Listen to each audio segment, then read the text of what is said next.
अस्सलाम वालेकुम दोस्तों, की हाल चाल है जनाब। तुसीं वेखदे पे हो अपना देश पंजाब टीवी ते मैं तुहाडा मेज़बान मोहम्मद नदीम खरल। सब तो पहले अपने चैनल को करना है सबसक्राइब ते बेल आइकन ते क्लिक करना है। अच्छी ते बेहतरीन वीडियो दा नोटिफिकेशन हमेशा की तरह वीरां भरावां ते सज्जनां नूं मिलदा रहे। जिवें कि वीरां नूं पता है वीरां वास्ते नीली दे अनमोल और बेहतरीन हीरे असीं हमेशा अपना देश पंजाब टीवी की जीनत बनाने हैं। अज भी वीरां वास्ते जनाब एक तीजड़ में दूजने या पहलने इधर जनाब वीडियो लेके असीं हाजिर होए हैं। वीरां ने जनाब कर लेनी है तसल्ली हर लैवल तो हर एंगल तो। मैं दी पूरी क्लास पूरी जनाब खूबसूरती मैं दा पूरा खानदान अल्लाह के खास फजलो करम नाल लेने देने हमेशा ही तरह मुकद्दर ने। मैं जनाब पूरी क्वालिटियां वाली पूरी नस्लों वाली पूरियां जनाब जातां वाली और बाकी इंशाल्लाह कैमरे की निगाह दे विच पूरी तसल्ली है। लेने देने मुकद्दर ने। मैं जनाब चेक कर लेना है मैं दी केड़ी क्वालिटी है केड़ा खानदान है। बड़े बड़े कादी और जनाब इंतहाई मुनासब और इंशाल्लाह खूबसूरत तरीन जानवर वीरां दे सामने है। और वीर पूरी तसल्ली दे नाल माई दा स्ट्रक्चर चेक करते पे ने। और इंशाल्लाह असीं करावांगे भी एक हड्डी और हड्डी ते पशम खुड्डा मैं चेक करना है। मैं जनाब पुट्ठा चेक करना है थन मैं चेक करना है। उस जनाब लग के अडर नूं आंदी पई है। ये ने 22-23 सेरी मई 22-23 सेरी मई मगर गलबन दे कट्टी है जनाब। दूसरे तीसरे जनाब बोड़े दे विच मैं खड़ी है सुबह मैं तीजा गलबन दूजा तो मालक नूं पुछांगे ना आप सारियां गल्लां जिहड़ियां भी ने। और इंशाल्लाह ये जी क्वालिटी ते क्लास वाली मैं अल्लाह के फजलो करम नाल जमाने दे विच आम नहीं लभदी। बाकी लेने देने हमेशा ही तरह मुकद्दर ने और अल्लाह के फजलो करम नाल ये वलैती जानवर ने इंशाल्लाह। बाकी पंडां दे हवाने ने पंडां दे गल्ली बाती नहीं पंडां दे हवाने ने मैं दे कोल। और रुक दा खूबसूरत थन लग्या होया है।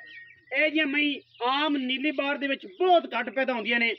वीर तसल्ली करते पे ने हर लैवल तो हर एंगल तो इंशाल्लाह। और जनाब अल्लाह के फजलो करम नाल वीरां दे सामने ये टॉप क्वालिटी का जानवर है। सुबह मैं तीजा है दूजा है पहला है ये आप तसल्ली करनी है। और माशाल्लाह डेढ़ी वाला खूबसूरत थन दुन्नी कोड़ी का मैं पता ही कोई नहीं। मैं तो इन्नी पशम में गिट चप्पा भी लोग अजकल आते पे ने लेकिन वो एक अलग जहा लफज हो जाता है गिट पशम है। और जिमें वलैती तला होंगे वो जी जनाब पशम है। मैं जी नकौड़ा चेक करना है नकौड़े उत्ते भी गिट पशम है। सिर खुत्ती में जाके जनाब कुंडा किया होया मत्थे ते जनाब जजी है फुल्ली कह सकते हो। और माशाल्लाह बड़ी वलैती मझ है जी अल्लाह के फजलो करम नाल पूरी नीली दी है पूरी बार दी सारी दिहाड़ी जनाब बाहर दे विच जनाब मैं चलन वाली फिरन वाली। और इंशाल्लाह ये जी वलैतना जिहड़ियां ने ना जी अपना देश पंजाब टीवी विखांदा है अल्लाह के फजल नाल माशाल्लाह। वीरां ने वेखणियां तसल्लियां करनियां ने वीरां ने वेखणियां तसल्लियां करनियां ने अल्लाह के फजल नाल इंशाल्लाह। क्योंकि क्वालिटी ते कदे भी कंप्रोमाइज तुहाडे भरा ने नहीं कीता क्वालिटी ते कदे भी कंप्रोमाइज नहीं कीता। मैं माशाल्लाह फोसी करेगी ते आर्डर नूं लग के रहेगी। आंदे ने बंदे कि यार एडा हवाना है कि फोसी कर दी है ते हवाने नूं लग के आंदी है। ए जी मई दी लगदी है आम मई दी नहीं लगदी। बाकी अल्लाह के फजल नाल किसी किस्म का कोई भी मैं दे विच ऐब नहीं। मौके ते आओ तसल्ली करो। पीछे कट्टी जी हाँ जी कुरबान साहब कट्टी 2 तो 3 दिन जनाब मैं सूई हुई है माशाल्लाह। दुध जिहड़ा है ओदी आपां तसल्ली करा के 2 टाइम 3 टाइम चुआ के देंगे। और अल्लाह के फजल नाल ये जे हीरे जड़े ने इंशाल्लाह जमाने दे विच कदे मिलते हैं। और बड़ी क्वालिटी वाली बड़ी क्लास वाली मैं सुबह भी मेरा मैं टोरो लम्मी माशाल्लाह अल्लाह के फजलो कर मैं लम्मी जाऊँ बड़ी जनाब जोबना वाली ते बढ़िया आर्डर क्वालिटी वाली मैं पिछे मैं दे कट्टी है।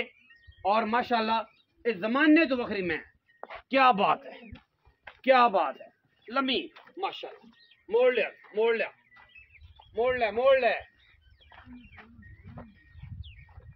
पिछे कट्टी कच्चे जनाब नाड़वे दे विच 2 तो 3 दिन दी जनाब मैं सूई हुई। ये है मैं पानी पींदी यार अगे भी मैं तरला पानी का मारदी पानी नहीं पवांदा जमाई नूं माशाल्लाह क्या बात है। सारी दिहाड़ी जनाब दरिया दे विच फिरन वालियां कोई सिर नूं कोई शै लगी होवे पैर बड़े होण असीं जनाब मझ भी फ्री देंगे। एडियां क्वालिटी वाली मई आम तां लभदियां नहीं। बाकी असीं सारी गल मालक नूं पुछने कि मैं दे की पैसे ने की गलबात आओ खाई डूडी साहब अस्सलाम वालेकुम जी। वालेकुम सलाम। भाईजान की हाल चाल ने? शुक्र अल्लाह दा। भाईजान नाम की है? कुर्बान रसूल। कुर्बान रसूल डुड्डी। हाँ जी एवें जी हाँ जी ਆਪਾਂ ਕਿਹੜਾ ਲੋਕਾਂ ਦਾ ਲੋਕਾਣੇ की तरह ना नहीं दसना कि बाज बंदे लभदे फिरन। हाँ जी कुर्बान रसूल डुड्डी जी नाम बड़ा प्यारा है जी, समझ वालों पता है जिड्डा प्यारा ना है ना ओवे मैं पानी पींदी पी किहड़ी तरसी मैं सी बार बार उधर जांदी सी ते आपां हुण पिछे लड़ चलो ये भी चंगा हो गया पता लग गया पानी पींदी। किनवा सूआ? दूसरा। तीसरा तो नहीं नहीं देख ले मैं दूसरा सुआ। सही गल कर कुर्बान यार दूसरा सुआ। तीजा नहीं नहीं। ਇਹ ਆਜ ਬੇਲੀ ਅੱਜ ਅੱਖਾਂ ਨਾਲ ਵੇਖ ਲੈਣ ਦੂਜਾ ਜਾਂ ਤੀਜਾ ਉਹ ਉਹਨਾਂ ਦੀ ਸਮਝ।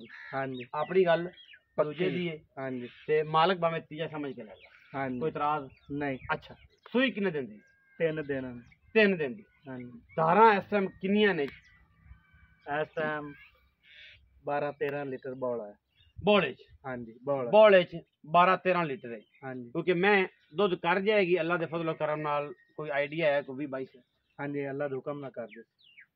ਇਹ ਜੀਆਂ ਐਡੇ ਐਡੇ ਚੱਡਿਆਂ ਵਾਲੀਆਂ ਤੇ ਐਡੀਆਂ ਬਰੀਕ ਮਹੀਂ ਜਿਵੇਂ ਦੁੱਧ ਨਾ ਖਰਾ ਵੇਖਿਆ ਤੇ ਕਦੇ ਇਹਦੀ ਆਮ ਮੈਂ ਵੇਖੀਏ ਨਹੀਂ ਜ਼ਮਾਨਾ ਇਹਦੇ ਚੜਿਆ ਵਾਲੀਆਂ ਮੈਂ ਕਦੇ ਵੇਖੀਆਂ ਆਮ ਆਮ ਜ਼ਮਾਨੇ ਚ ਪਈ।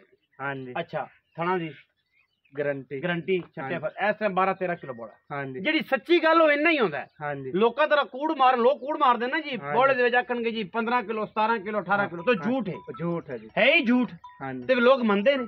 ਹਾਂਜੀ ਅਗਾ ਜਾ ਹੁੰਦਾ ਹੋਈਓ 12 11 ਹੀ ਹੈ ਹਾਂਜੀ ਤੇ ਝੂਠ ਹੈ ਤੇ ਝੂਠ ਦੀ ਆਵਾਜ਼ ਬੜੀ ਲੰਮੀ ਹੁੰਦੀ ਤੇ ਲੋਕ ਮੰਨੀ ਜਾਂਦੇ ਨੇ ਤੇ ਕੀਤੀ ਜਾਂਦੇ ਨੇ। ਬਿਲਕੁਲ। ਅਜੋ ਕੁਰਬਾਨ ਵੀ ਮੁੱਲ ਕੀ ਹੈ ਪਿਆਰ ਨੂੰ ਬਤਾ ਮੁੱਲ ਮੈਂ ਦਾ ਖਰਾ ਮੁਨਾਸਿਬ ਮੁੱਲ ਹੈ। ਪੱਕੀਆਂ 5,40,000 5 ਲੱਖ 40,000 40 ਹਜ਼ਾਰ। ਹਾਂਜੀ 5 ਲੱਖ 40 ਹਜ਼ਾਰ ਕੋਈ ਬਰਾਬਰ ਹੋਏ ਤੇ ਆ ਕੋਈ ਵੀ ਕਰ ਲਈ। प्यार हो जाए लव यू हो जाएगा ਹਾਂਜੀ कि नहीं होना? खुशी बिल्कुल। डुड्डी साहब हो जाएगा कि नहीं? ਹਾਂਜੀ होएगा। बिल्कुल खुशी। 5,40,000 रुपया जनाब दी डिमांड है विच दे लाड प्यार है छट्टे फोरे दी गारंटी है। मैं 3 दिन दी सुई है मैं ते मगर कट्टी मां तो भी चंगी चंगी बिल्कुल। और दरिया दे विच खड़ी है जिंदा दिल करे आके मौके ते आवे बयाना करके आवे बयाने तो बगैर ना आके सदने ते ना दा टाइम जाके ते कीता ते ना अगले बंदे ते कीता। बयाना करो मैं ना पास है समझना बयाना वापस साडी हो जी कोई गल नहीं। वीडियो अच्छी लगे वीडियो लाइक करना है शेयर करना है कमेंट करना है और अपनी राय नाल सानू जरूर आगाह करना है। पाकिस्तान जिंदाबाद, पाक आर्मी हमेशा जिंदाबाद।